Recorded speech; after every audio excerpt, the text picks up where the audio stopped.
Hey everyone, welcome to our channel. मैं हूं आपकी न्यू एस्टेट इकोनॉमिक्स पीजीटी की न्यू फैकल्टी। मैं आपका इस चैनल पर स्वागत करती हूं और मैं आपको यहां पर एस्टेट पीजीटी इकोनॉमिक्स के सीरीज स्टार्ट करवाऊंगी और इसका जो भी सिलेबस है उसको मैं यहां पर कवर अप कराऊंगी। सबसे पहले इस सीरीज को स्टार्ट करने से पहले मैं आपको अपना इंट्रोडक्शन दे देती हूँ। मेरा नाम नेहा बहुत है। मैंने एमए इकोनॉमिक्स, एमकॉम और यूजीसी नेट क्वालिफाइड किया है इकोनॉमिक्स में 2 बार। मैंने और भी हरियाणा गवर्नमेंट एग्जाम्स को क्वालिफाई किया है। तो यहाँ पर मैं आपको सबसे पहले बता दूं कि मैं आपको यहाँ पर एस्टेट पीजीटी इकोनॉमिक्स जो कि लेवल 3 का एग्जाम होता है उसकी प्रिपरेशन करवाऊंगी। हमारी जो ये सीरीज स्टार्ट होगी उसमें हमारी एस्टेट की इकोनॉमिक्स में जितने भी हमारे यूनिट्स आते हैं, माइक्रो मैक्रो, जो भी हमारा सिलेबस है उसको हम टॉपिक वाइज डिटेल में डिस्कस करेंगे। आज जो हमारी ये वीडियो है, ये हमारा जो टॉपिक है, आज हम एस्टेट पीजीटी का जो सिलेबस है इकोनॉमिक्स का उसको डिस्कस करेंगे और हम किस तरह से इकोनॉमिक्स के एग्जाम को क्रैक करेंगे, किन किन स्ट्रेटजी को यूज कर करके, किन किन मेथड्स को यूज करके हम इस एग्जाम को क्वालिफाई करेंगे।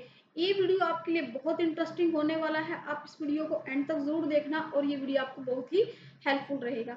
तो सबसे पहले देखिए, जो भी हम एस्टेट का एग्जाम जो देने वाले हैं उसको समझते हैं कि एस्टेट यानी कि जो हरियाणा टीचर एलिजिबिलिटी टेस्ट है, हरियाणा टीचर एलिजिबिलिटी टेस्ट है एस्टेट, वो 3 लेवल पर होता है। पीआरटी, पीजीटी और पीजीटी। यहाँ पर हम पीजीटी को डिस्कस करेंगे। मैं आपको पीजीटी इकोनॉमिक्स जो कि लेवल 3 का एग्जाम होता है उसकी प्रिपरेशन करवाऊंगी। तो देखो, हमें ये पता होना चाहिए कि जो हमारा एस्टेट का एग्जाम है वो कब होता है, किन किन उसके जो फॉर्म निकलने की जो डेट्स है वो कब कब आती है और कब तक उसका रिजल्ट आ जाता है और क्या उसका सिलेबस है। तो सबसे पहले देखो, जो एस्टेट है उसके जो एग्जाम होता है वो होता है हमारा दिसंबर या जनवरी के अराउंड, और जो उसके फॉर्म होते हैं वो हमारे अक्टूबर या नवंबर में स्टार्ट हो जाते हैं फॉर्म फिल होना। तो जो हमारे फॉर्म फिल स्टार्ट होते हैं अक्टूबर नवंबर में, वो हमारा क्या होता है, फेस्टिव सीजन होता है और उसके बाद ही शादियों का सीजन हमारे नॉर्थ इंडिया में स्टार्ट हो जाता है। ठीक है। और उस टाइम पे मेनली क्या होता है, विद इन 20 to 25 डेज हमारा एग्जाम का नोटिफिकेशन आता है। दिसंबर जनवरी में मेनली एस्टेट का एग्जाम हमारा हो ही जाता है और फॉर्म कब होते हैं, अक्टूबर नवंबर में स्टार्ट। तो यहाँ पर हमारे पास उस एग्जाम को प्रिपेयर करने के लिए जो टाइम होता है वो बहुत ही लिमिटेड सा होता है। उस दौरान हम एस्टेट का जो एग्जाम है या कोई भी कॉम्पिटिटिव एग्जाम है, 20 से 25 दिन के अंदर, कुछ शादियों का सीजन हो गया, कुछ त्योहारों का सीजन हो गया, हम उसको वो टाइम या वो स्ट्रेटेजी या फिर वो जो हमारी एक जो पोटेंशियल है वो नहीं दे पाते, क्योंकि हमारे पास होती है यहाँ पर टाइम की शॉर्टेज। तो हम यहाँ क्या करेंगे, अभी हमारे पास टाइम है और उसके लिए हम प्रिपरेशन पहले से ही शुरू कर देंगे, क्योंकि हमारा सिलेबस लेंथी हो जाता है और पीजीटी लेवल में जो टॉपिक्स आते हैं वो थोड़े एडवांस लेवल के आते हैं।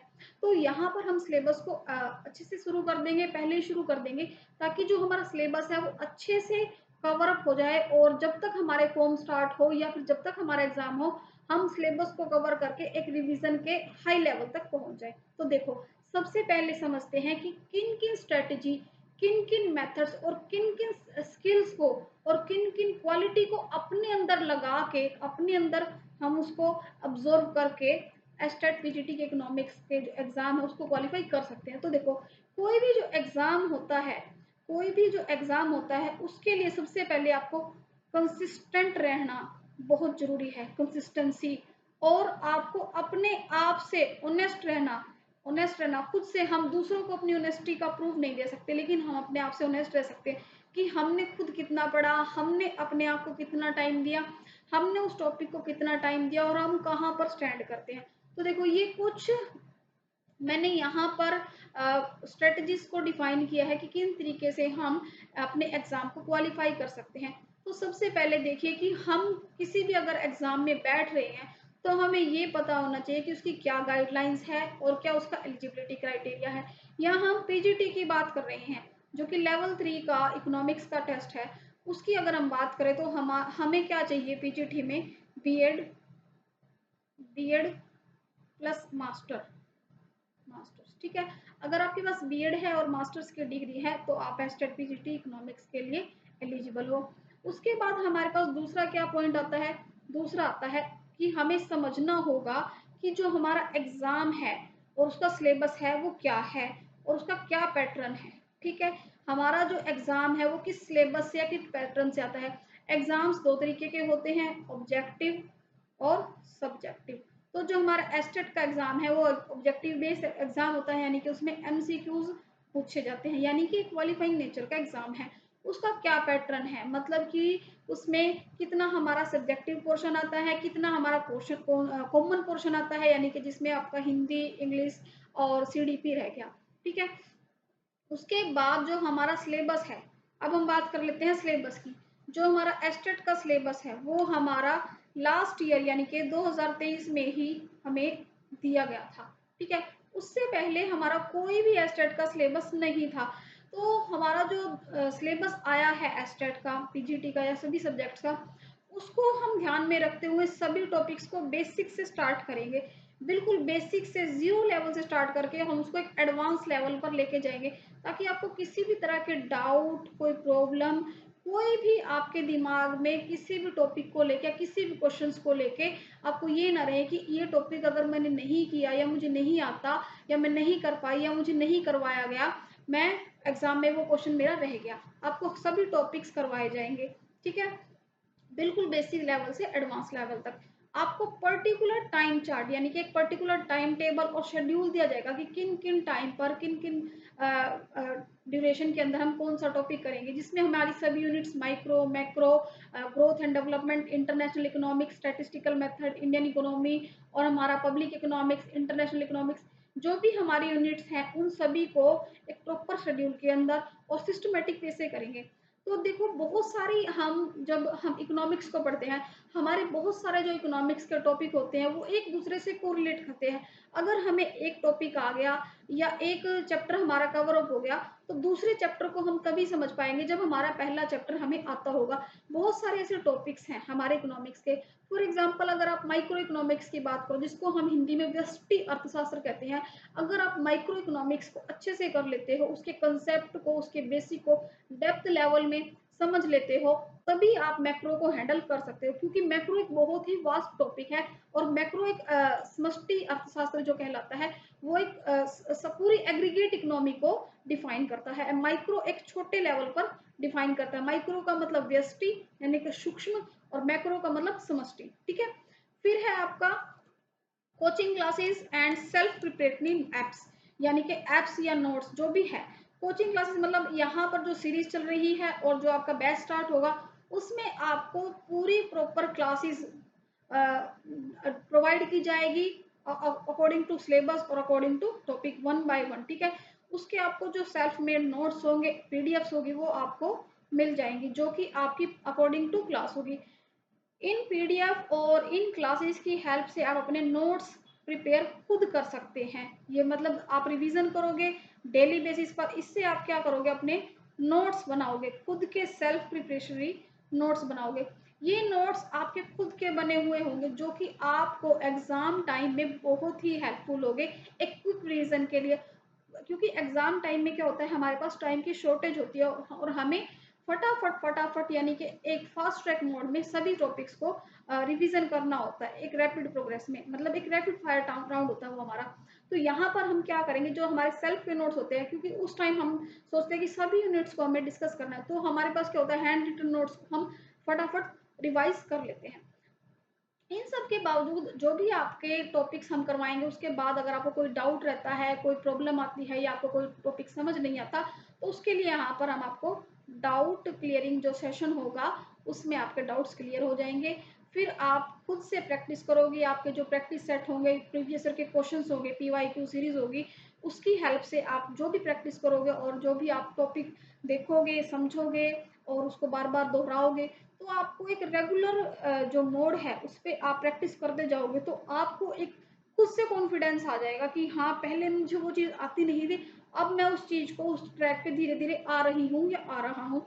और खुद से आपके अंदर एक सेल्फ कॉन्फिडेंस आ जाएगा कि पहले मुझे टॉपिक आता नहीं था, अब इन क्लासेस से या इन टॉपिक्स को पढ़ के, इन पीडीएफ्स को पढ़ के और ये रिवीजन सेशंस है या प्रीवियस ईयर के क्वेश्चंस की प्रैक्टिस करके, मतलब आप खुद ही अपने अंदर वो चेंज देखोगे। मतलब एक दिन के अंदर कोई भी चेंज नहीं आता। कोई भी इंसान एक दिन में महान नहीं बनता। तो आप जितना प्रैक्टिस करोगे, जितना आप उस चीज़ को रिवाइज़ करोगे, जितना आप उसको टाइम दोगे, उतना आपके अंदर एक सेल्फ कॉन्फिडेंस, एक सेल्फ बूस्ट आएगा। तो यहाँ पर क्या है, जब आप उस लेवल पे आ जाओगे, जब आप अपने आप को टाइम दोगे, बार-बार पढ़ाई करोगे, आप अपने नोट्स को रिवीजन करोगे, खुद से प्रैक्टिस करोगे, मॉक टेस्ट लगाओगे, प्रीवियस ईयर की क्वेश्चंस की प्रैक्टिस करोगे, जो टॉपिक्स आपको नहीं आते उनको बार-बार रिवाइज करोगे, तो आपके अंदर खुद ही कॉन्फिडेंस आ जाएगा कि हाँ, हम उस टेस्ट को क्वालिफाई कर सकते हैं। और इन सब चीज़ों में आपकी हेल्प करूँगी, इन सब टॉपिक्स में आपकी हेल्प करूँगी यहाँ पर मैं, ठीक है? तो देखो, ये हमारा सिलेबस है, यानी कि जो हमारे सिलेबस की यूनिट्स हैं जो भी हमारे एस्टेट की यूनिट्स है वो ये है। सबसे पहले आती है हमारी micro economics, macro, development and planning, public finance जिसको हम पब्लिक इकोनॉमिक्स भी बोलते हैं, एक ही बात है, इंटरनेशनल इकोनॉमी, इंडियन इकोनॉमी और स्टैटिस्टिकल मेथड। माइक्रो इकोनॉमी यानी कि जो हमारा व्यष्टि अर्थशास्त्र है, मैक्रो इकोनॉमिक्स यानी कि जो हमारा समष्टि अर्थशास्त्र है, डेवलपमेंट एंड प्लानिंग यानी कि जो हमारा योजना और जो हमारे डेवलपमेंट है, जो हमारे देश का डेवलपमेंट स्ट्रक्चर है उसका, पब्लिक फाइनेंस यानी कि वित्त आयोग यानी कि पब्लिक का यानी कि आम जनता का जो अर्थशास्त्र है, इंटरनेशनल इकोनॉमिक्स यानी कि अंतरराष्ट्रीय अर्थशास्त्र, इंडियन इकोनॉमी भारतीय अर्थव्यवस्था, स्टैटिस्टिकल मेथड यानी कि सांख्यिकी और उसके माप, ठीक है। ये सभी हमारी जितनी भी यूनिट है 6-7 उनको हम कवर अप करेंगे, ठीक है, उनको हम कवर अप करेंगे। यहाँ पर मैं आपको एक बात और फिर से बता देती हूँ कि वो हमारा कि जो 2022-23 से पहले यानी कि जो हमारा एस्टेट का जो सिलेबस है वो अभी लास्ट ईयर 2023 में ही आया है। उससे पहले हमारा कोई सिलेबस गिवन नहीं था। तो अगर आप प्रीवियस ईयर के पेपर्स देखते हो और एस्टेट का जो सिलेबस है 2023 का, वो तो जो गिवन है वो तो हम करेंगे ही, स्टेप बाय स्टेप वो तो हम करेंगे ही। उसके अलावा जो भी हमारे टॉपिक्स नहीं दिए हुए इस सिलेबस में, जो भी पार्ट या टॉपिक नहीं दिया हुआ, नॉट गिवन, हम उसको भी यहाँ पर कवर करेंगे, क्योंकि हम कोई भी रिस्क नहीं लेना चाहते, किसी भी तरीके का हम कोई भी रिस्क नहीं लेना चाहते कि हमारा वो टॉपिक इसकी वजह से छूट गया। तो अगर हम प्रीवियस ईयर के क्वेश्चन उठाते हैं और उसमें हमें 2023 के दिए हुए सिलेबस में कोई टॉपिक नहीं मिलता है, हम उस टॉपिक को भी कवर करेंगे, ठीक है।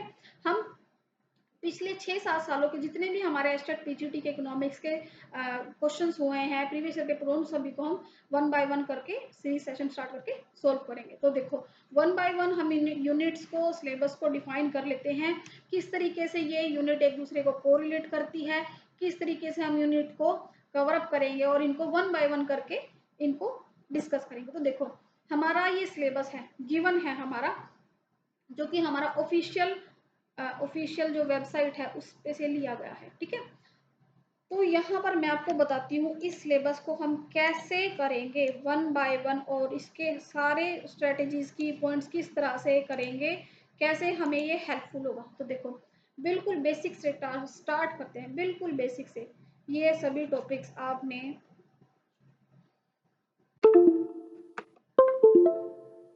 ये सभी टॉपिक्स जैसे कि definition, scope, economic problems, production possibility curve, ये सभी हमने 12th, ग्रेजुएशन, पोस्ट ग्रेजुएशन में किया हुआ है, ठीक है। अब हम बात करते हैं ये डेफिनेशन क्या है इकोनॉमिक्स की, उसका स्कोप क्या है, बिल्कुल बेसिक चीज़ें हैं, लेकिन फिर भी हम इनको इग्नोर नहीं करेंगे, क्योंकि हमें कोई भी टॉपिक को छोड़ना नहीं है, हमें उस लेवल तक जाना है कि हमें ये लगे कि हाँ, हमने कुछ पढ़ के, कुछ सीख के अचीव किया है, जो चीज़ हमें नहीं आती थी वो हमें सीखने को मिले। तो प्रोडक्शन पॉसिबिलिटी कर्व, जहाँ से हमारी इकोनॉमिक स्टार्ट होती है, बिल्कुल उसकी इकोनॉमिक प्रॉब्लम्स क्या है जिसको हम करेंगे। प्रोडक्शन पॉसिबिलिटी कर्व, जिसको हिंदी में उत्पादन संभावना वक्र कहते हैं, ये क्या है, हमारा इकोनॉमिक्स का सबसे जो क्या है इनिशियल लेवल से स्टार्ट होती है वो पार्ट है। फिर है ये है डेटा कलेक्शन, मतलब किन किन मेथड से, किन किन सोर्सेज से हम डेटा कलेक्ट करते हैं। डेटा क्या होता है, अगर हम किसी चीज़ के बारे में नॉलेज इकट्ठी कर रहे हैं तो हम किन किन मेथड से, किन किन तरीकों से डेटा कलेक्ट करते हैं, ये किस टाइप से हम कलेक्ट करते हैं, जैसे कि प्राइमरी डेटा हो गया, सेकेंडरी डेटा हो गया, मेथड्स क्या है डेटा कलेक्शन के। हम जैसे हमने किसी से कोई इन्फॉर्मेशन लेनी है, या तो हम ऑन द स्पॉट उस जगह पर जाए इन्फॉर्मेशन ले, या हम किसी से फ़ोन करके ऑनलाइन देख के यूट्यूब वगैरह से वो इन्फॉर्मेशन ले ले। तो ये दो तरीके के हमारे क्या होते हैं, या कई तरीकों के हमारे डेटा कलेक्शन होते हैं। नेशनल सैंपल क्या, सैंपल सर्वे क्या होते हैं, सैंपल हम किस तरह से लेते हैं, एनएसएसओ क्या है, मतलब सैंपल का भी हम इसमें टॉपिक करेंगे। सेंसस ऑफ इंडिया यानी कि सेंसस क्या है इंडिया के, ये सभी पार्ट्स को हम यहाँ डिस्कस करेंगे। डेटा किस तरह से प्रेजेंट करते हैं, जैसे कि हमने ये सभी टॉपिक्स हमने 10th 12th की मैथ्स में भी पढ़ा है। डेटा प्रेजेंटेशन का ज्योमेट्रिक फॉर्म, बार, पाईग्राम, पाई डायग्राम से frequency diagram, histogram, polygon, ogive, ये सभी हम डिस्कस करेंगे। Arithmetic line program, time series graph, ये सभी हम वन बाय वन करके यहाँ पर डिस्कस करेंगे। ये स्टैटिस्टिक्स का पार्ट है। एक बात मैं आपको ये बता देती हूँ, जो स्टैट का पार्ट है ये एक ऐसा पार्ट है जो बहुत ज़्यादा स्कोरिंग पार्ट है। क्यों? क्योंकि इसमें थ्योरी से ज़्यादा न्यूमेरिकल पार्ट है। अगर आपको न्यूमेरिकल पार्ट नहीं आता तो इसका एक ही सोल्यूशन है, प्रैक्टिस, और जो फॉर्मूला है, जो उसका कंसेप्ट है वो समझो कि फॉर्मूला क्या कह रहा है। आपका कोई भी आंसर गलत नहीं हो सकता अगर आप बार बार प्रैक्टिस करते हो। और उसका सबसे बड़ा जो सोल्यूशन है, उसका जो सबसे बड़ा रामबाण है वो प्रीवियस ईयर के पेपर्स है और मॉक टेस्ट है। तो आपको बार बार मॉक टेस्ट प्रिपरेशन करनी है, प्रीवियस ईयर के पेपर सोल्व करने हैं, कंसेप्ट को समझना है। फिर है हमारा मेजर ऑफ सेंट्रल टेंडेंसी, जिसको सेंट्रल टेंडेंसी को हम कहते हैं केंद्रीय प्रवृत्ति के माप। मैं आपको एक बात और बता देती हूँ कि मैं हिंदी मीडियम और इंग्लिश मीडियम दोनों स्टूडेंट्स को ध्यान में रखते हुए सभी टॉपिक्स को या उनकी जो मीनिंग है हिंदी और इंग्लिश दोनों में बताऊंगी, ठीक है। उसमें हमारा arithmetic mean, simple, weighted, simple method से कैसे निकालते हैं, वेटेड मेथड से कैसे निकालते हैं। सिंपल में हम सिंगुलर निकालते हैं, वेटेड में हम एग्रीगेट कर देते हैं, ठीक है। एचएम यानी कि harmonic mean, geometric mean, mean median mode, median को किस शॉर्ट फॉर्म में लिखते हैं, मोड को किस शॉर्ट फॉर्म में लिखते हैं, इनकी जो ट्रिक्स है वो भी मैं आपको बताऊंगी, ठीक है। Decile method, quartile method, percentile method. Decile method यानी कि किसी चीज का 10th पार्ट, क्वार्टाइल उस चीज का 1/4, परसेंटाइल उस चीज का परसेंटेज यानी कि 100th पार्ट, वहां तक ये है। फिर हमारा मेजर ऑफ डिस्पर्जन, ये सारा हमारा range, quartile deviation, mean deviation, standard deviation, measure of relative dispersion. Range हम कैसे निकालते हैं, जिसमें हम हाईएस्ट में से लोएस्ट माइनस करते हैं। ये सबसे सिंपल इस तरह के जो क्वेश्चन होते हैं। क्वार्टाइल डेविएशन बहुत ही इजी तरीके के ये हमारे न्यूमेरिकल पार्ट होते हैं। फिर आता है हमारा correlation, scatter diagram, Karl Pearson's method. ये सभी टॉपिक्स को वैसे तो हमने 12th यूजी पीजी में किया हुआ है, फिर भी कुछ ऐसे पॉइंट्स रह जाते हैं कि जो हम उस दौरान या पढ़ाई के दौरान किसी वजह से हम उनको ध्यान नहीं दे पाते, जल्दबाजी में थोड़े वो टॉपिक्स को हम छोड़ देते हैं। यहाँ पर हम वन बाय वन करके सभी टॉपिक्स को डिस्कस करेंगे। फिर है हमारा इंडेक्स नंबर, जिसमें कितने तरह के इंडेक्स नंबर होते हैं, किस तरह से हम उनको यूज करते हैं, कंज्यूमर प्राइस इंडेक्स क्या है, होलसेल प्राइस इंडेक्स क्या है, टाइम रिवर्सल टेस्ट क्या है, फैक्टर रिवर्सल टेस्ट भी होता है एक, और बेस शिफ्टिंग क्या है, किस तरह से हम बेस को शिफ्ट करते हैं, इन सभी को हम यहाँ पर डिस्कस करेंगे, ठीक है। तो फिर है हमारा इंडियन इकोनॉमी का पार्ट, ठीक है। तो यहाँ पर इंडियन इकोनॉमी हमारी स्टार्ट हो जाती है। इंडियन इकोनॉमी हमारी दो टाइप्स की हो जाती है यहाँ पर। तो यहाँ पर जो हमें गिवन है वो है हमारा इंडियन इकोनॉमी का स्टैटिक पार्ट, यानी कि जो हमें दिया हुआ है, जो हमारा सिलेबस में डिफाइन है, स्टैटिक पार्ट। इसमें हम इंडियन इकोनॉमी की प्री और पोस्ट, मतलब कि जो हमारा इंडिपेंडेंस से पहले इकोनॉमिक सिस्टम क्या था और इंडिपेंडेंस के बाद हमारा इकोनॉमिक सिस्टम क्या था, उसको पढ़ेंगे। क्या क्या हमारी इकोनॉमिक प्लानिंग थी, यानी कि जो 5 ईयर्स प्लान है, जिसको हिंदी में पंचवर्षीय योजना कहते हैं, वो कब स्टार्ट हुई, कितनी 5 ईयर्स प्लान थी, उनको चलाने का क्या उद्देश्य था, कितना परसेंटेज उन पे अचीव हुआ और कितनी हमने उसके लिए रेशो रखी थी और कितनी हमें अचीव हुई, इन सब को हम डिस्कस करेंगे, ठीक है। फिर क्या सक्सेस थे उसके, क्या फेलियर्स थे, इसको भी डिस्कस करेंगे। Green revolution, NITI Aayog, new economic policies वगैरह, एलपीजी, जो कि हमारे 1991 में मनमोहन सिंह जी लेके आए थे। ये बहुत ही इंटरेस्टिंग टॉपिक है, यहाँ से क्वेश्चन हमेशा आता है। फिर आता है हमारा इंडियन इकोनॉमी का करंट पार्ट, यानी कि जो लेटेस्ट में अभी रिसेंट में ही हमारी इंडियन इकोनॉमी में जो प्लान्स, जो बजट, जो इकोनॉमिक सर्वे, जो नीतियाँ, जो भी पॉलिसीज और स्कीम्स चल रही है उसको हम यहाँ पर इसमें डिस्कस करेंगे। ठीक है।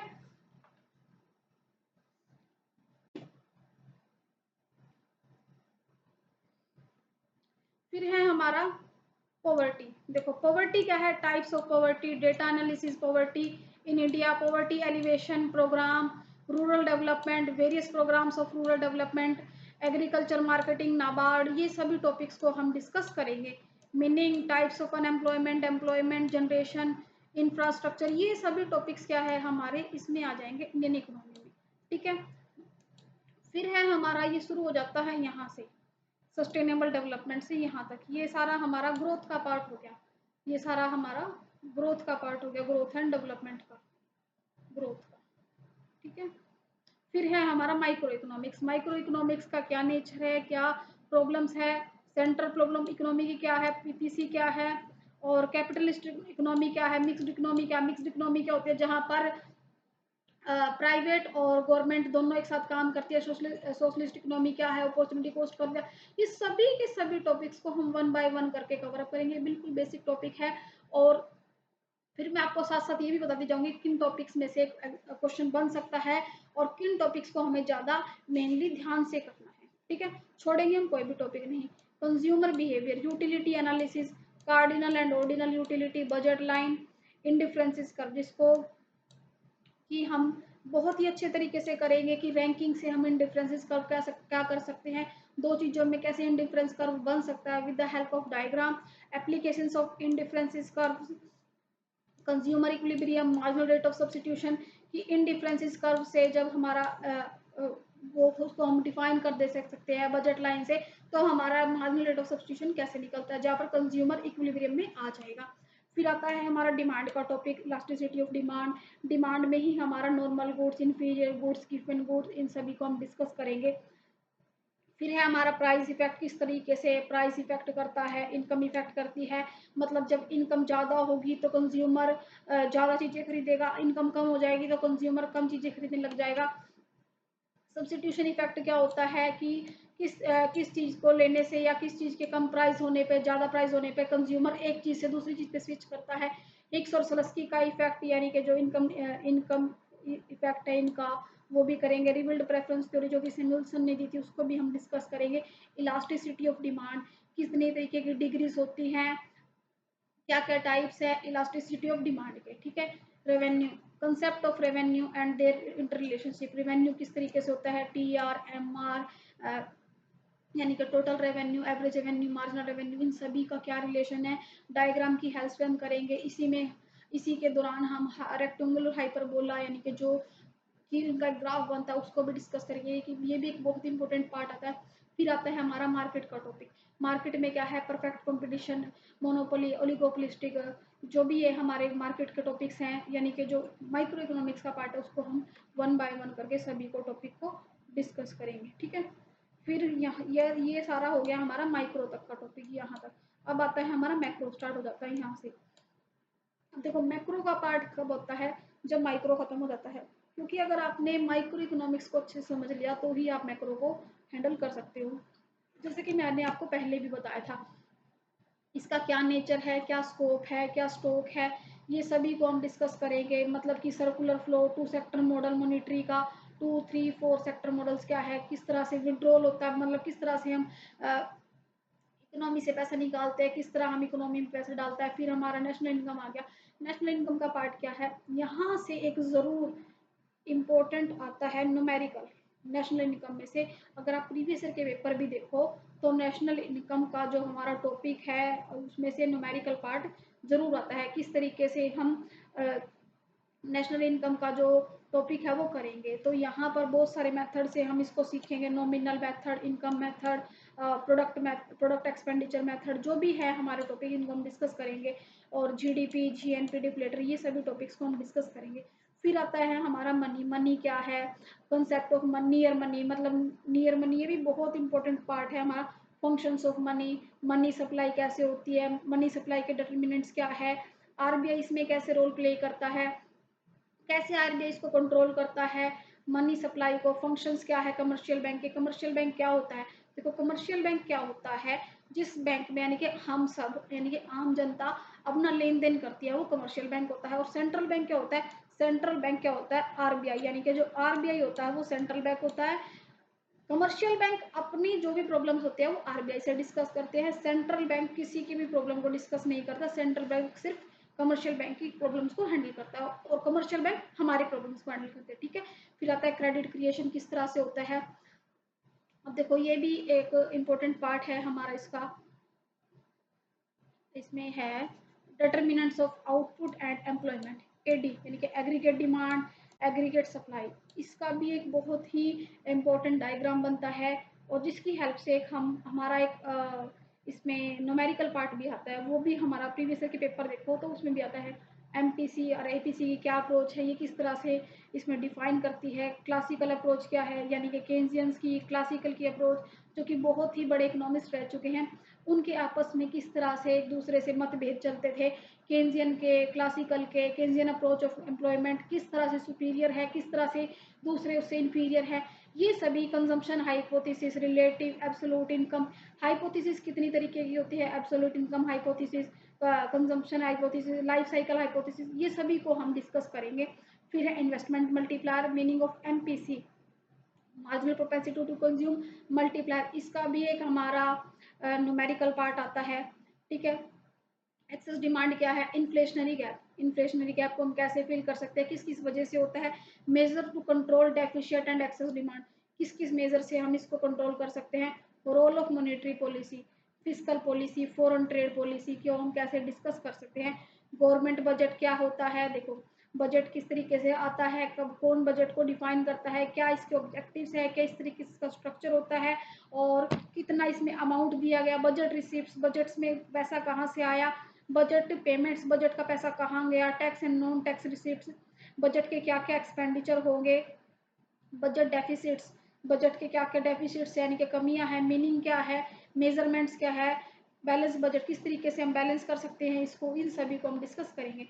फिर है ये हमारा फॉरेन एक्सचेंज, ये क्या है हमारा इंटरनेशनल इकोनॉमिक्स का पार्ट है। ठीक है, फॉरेन एक्सचेंज रेट थ्योरीज, तो ये फॉरेन एक्सचेंज रेट जो थ्योरीज है ये क्या है, balance of payments, component disequilibrium in BOP, methods to control adverse BOP, BOP in economic plans, balance of trade. ठीक है, इन सभी को हम बिल्कुल डिटेल में डिस्कस करेंगे वन बाय वन करके। हम ऐसा कोई भी टॉपिक या कोई भी जो हमारा पार्ट है वो बिल्कुल भी छोड़ेंगे नहीं, एक एक चीज को, एक एक टॉपिक को वन बाय वन करके कवर करेंगे, यूनिट वाइज कंप्लीट करेंगे। सबसे पहले हम उन टॉपिक को करेंगे जो एक दूसरे से कोरिलेट करते हैं, ताकि इजीली हमें समझने में प्रॉब्लम ना हो। ठीक है, कोई भी चीज हम आसानी से उसको चीज को समझ सके। ठीक है, आगे हमें कोई भी डिफिकल्टी ना